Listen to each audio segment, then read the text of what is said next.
సంస్థాగత సామాజిక బాధ్యతలో భాగంగా గత 16 ఏళ్లుగా నిరాటంకంగా సమాజ శ్రేయస్సుని కోరి చేయగలిగినంత సాయం చేసేందుకు ప్రయత్నిస్తోంది కళామందిర్ ఫౌండేషన్. ఈ ప్రయత్నంలో భాగంగా ఎన్నో హృదయాలను తడుతోంది, ఎందరో జీవితాల్లో వెలుగును నింపుతోంది, ఎందరో ఆత్మీయుల్ని పొందుతోంది. వ్యాపార విజయాన్ని స్వలాభంతో లెక్కించకుండా ఎంతమంది జీవితాల్ని ఆనందంలో పెట్టాం, ఎంతమంది కష్టాన్ని తుడిచే ప్రయత్నం చేయగలిగాం అన్నదే కళామందిర్ యాజమాన్యం లక్ష్యం, లక్షణం.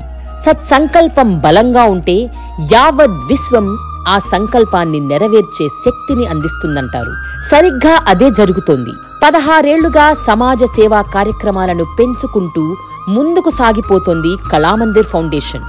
దానికి కారణం ప్రజల ప్రోత్సాహం, మిత్రుల సహకారం, భగవంతుని ఆశీర్వాదం. ఈ సంవత్సరం ఈ వేదికపై కళామందిర్ ఫౌండేషన్ చేయబోతున్న కార్యక్రమాల ముఖ్యాంశాలు: కళామందిర్ సంస్థకు మూల స్తంభాలైన చేనేత కార్మికులకి చేయూత, వారికి సత్కారం; ఆర్థికంగా వెనుకబడిన ప్రతిభావంతులైన విద్యార్థిని విద్యార్థులకు స్కాలర్షిప్పుల ప్రదానం; దేశవ్యాప్తంగా వివిధ రాష్ట్రాల నుంచి ఎంపిక కాబడిన 5 సమాజ సేవకులకు సేవారత్న పురస్కార ప్రదానం; ప్రత్యేక ప్రతిభగల 15 మంది పిల్లలచే ఫ్యాషన్ షో మరియు వారికి ఆర్థిక సహాయం; ఎంపిక చేసిన అర్హులైన వివిధ అనాథ శరణాలయాలకు ఆర్థిక సహాయం.